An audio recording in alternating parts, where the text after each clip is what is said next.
You are listening to the MTech Group podcast series, your source for trends about automated QA testing for the insurance industry.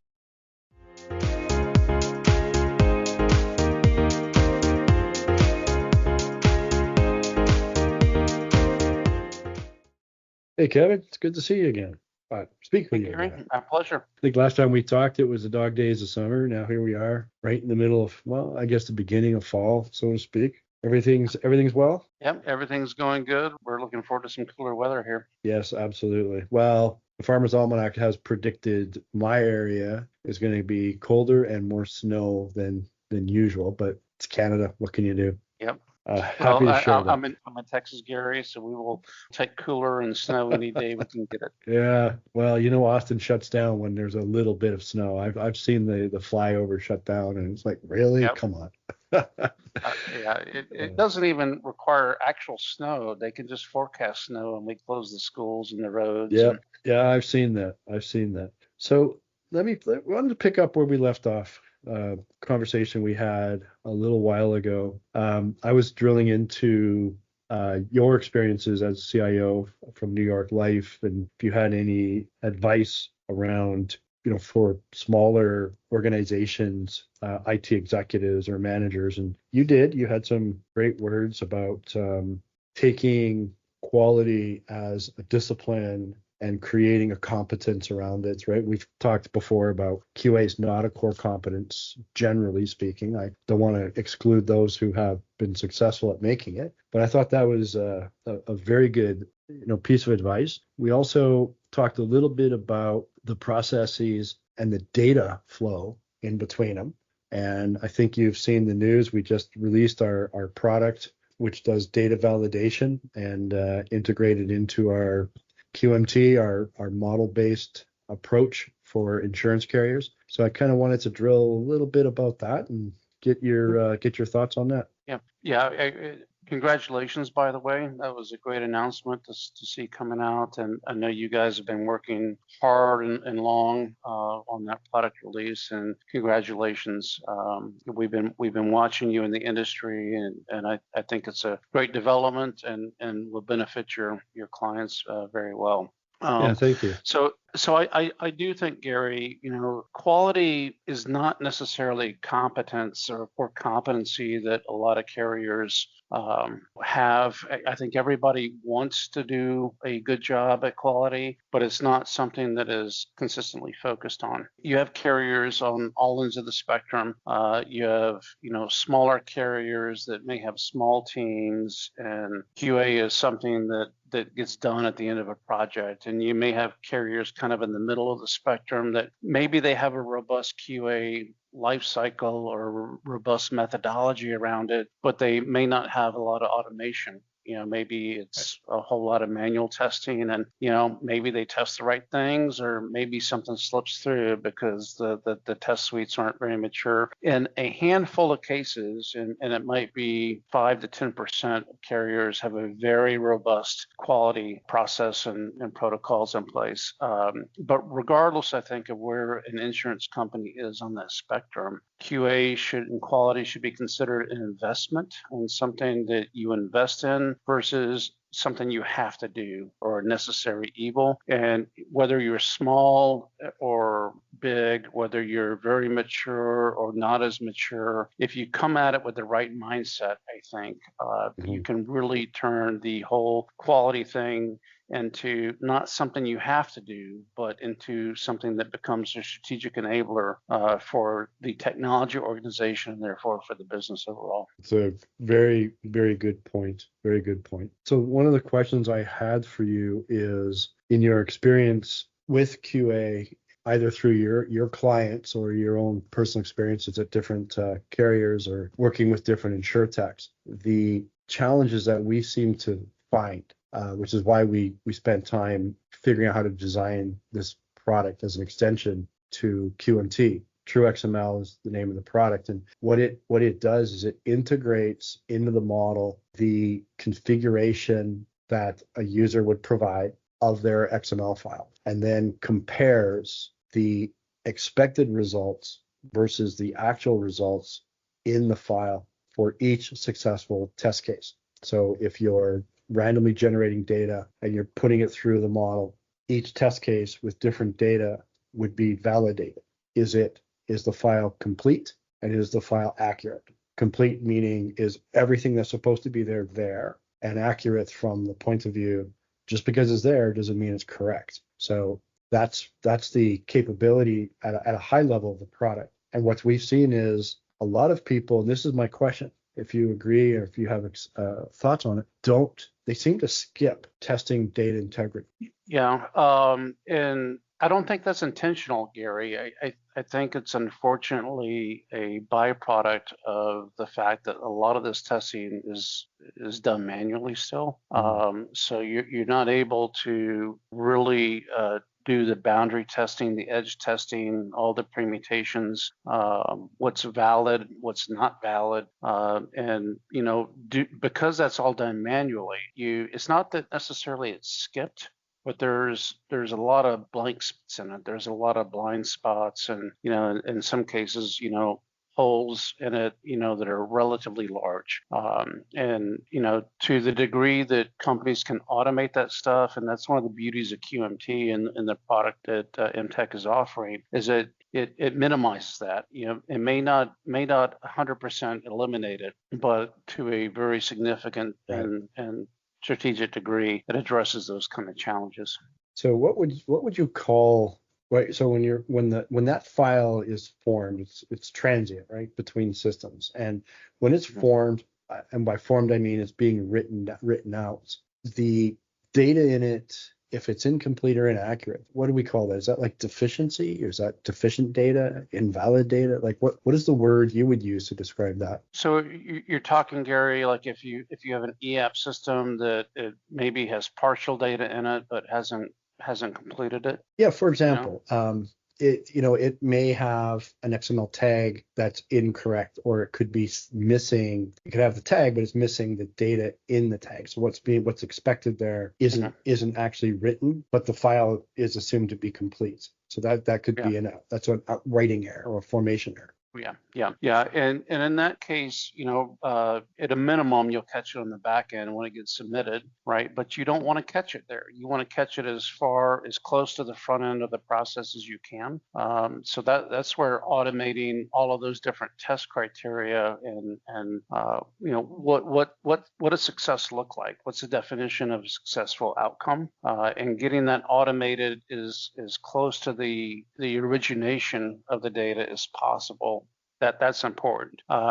If you can catch it at the time you're doing the data entry, or at the time someone is creating an application, that is a very easy and cheap way to find and fix the data problem right there. If you wait until it gets submitted down the line and it falls out of some QA process, hours or days later, and then you have to circle back, you're wasting time, your cycle times are increasing, your operational costs are increasing.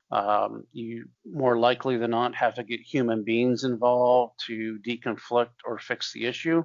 So the longer it takes you to detect the data problem, the more expensive it is to address it. And to the degree that you can automate that stuff on the front end, not only is it a better, from an operational standpoint, it's cheaper to do, but the customer experience or the user experience is a lot better. So if it's missed in the early points of processing, right, the creation, and it slips through, my words, certainly not a technical term, but if it ends up getting pushed into policy administration, and that policy admin system runs on batch, so it may not actually be available for a day, possibly two, it depends on their periodicity. They would find the error at that point by doing a light bulb test with the PDF printed. And is that kind of what they would do? And is that how they would discover it? Yes, sometimes it could be discovered that way. A lot of times it will also fall out of the business process, the back end process. When you go to submit an application or move it further down the process, so maybe move it to the next stage of underwriting or so forth, it'll fall out of a workload also. Okay. So So you can have some workflow errors or process errors downstream as well, and that's probably going to happen before you get to that kind of light bulb test, where you're kind of holding the policy up to the light and saying, do I have all the right data? It'll probably fall out before that because something in the process is going to break because it doesn't have all the right inputs to it. That makes sense, right? So it would fall out. Is there an analogy to the light bulb test, right? So if I'm looking at my documentation and I hold things up, is there an analogy in the data? Because we're talking about XML files here, right? Possibly, right? And the verification validation of it. If I'm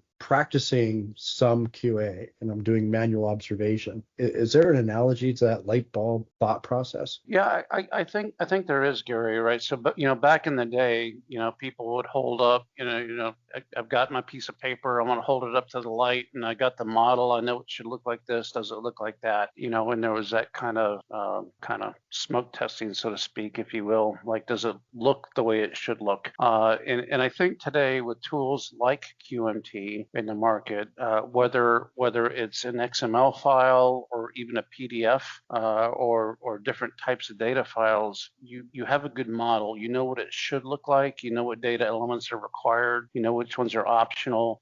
You know what data configurations are allowed and which are not. And these tools like QMT can automate that in a very robust, repeatable fashion that will get better outcomes for the carriers all across the process. Excellent. If I have malformed data pushing through my system, it hiccups in a back-end workflow, there's an error, there's a business cost to that, right? Not just the technical issues, but what is the business cost of that? Like, is that an error that embarrasses an organization, or how would that be communicated internally? If you're lucky, it is an error that can be addressed internally with no adverse consequence other than the fact that you have to spend cycle times and you have to touch something more than once.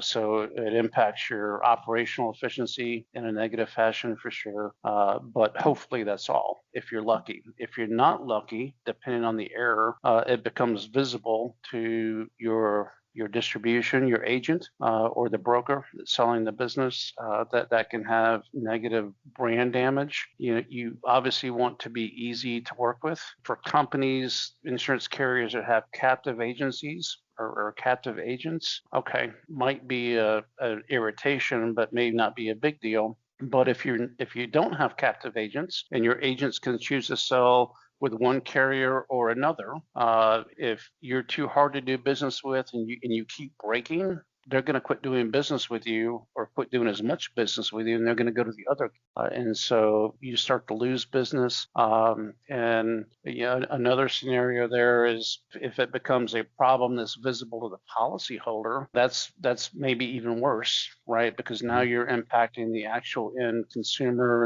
and the purchaser of the product. So there can be a lot of negative consequences of getting QA wrong, getting the data wrong on it. And the absolute best outcome when it's wrong is it's purely internal and you just have a process inefficiency or a process problem. But a lot of times, a really bad day, I've been involved in product rollouts before where there were scenarios that weren't tested correctly. And you know how we found out about it? We found out about it because the agents called the call center, and that's how we found out.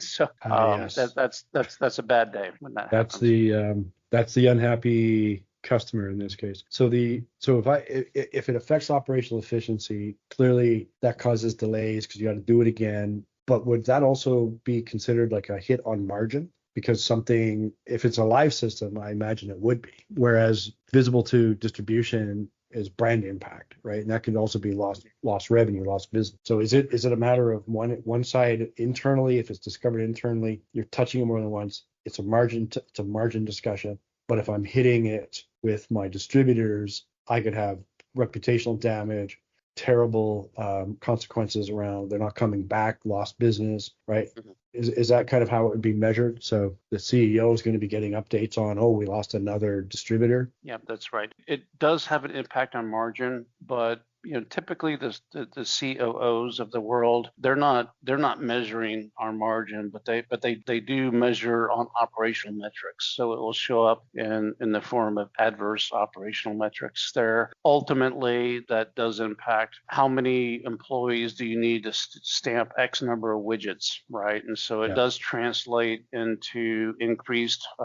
variable cost, or maybe even increased fixed cost, which would impact margin on that side. Yeah. Got it. So I think the moral of the story here is test again, be proactive, right? You talked about the discipline mindset and looking at it as an investment and a strategic enabler. If that approach is taken, many of these problems that we were just talking about can be avoided. Minimized is maybe the more accurate way of saying that. Yeah. All right. Yeah.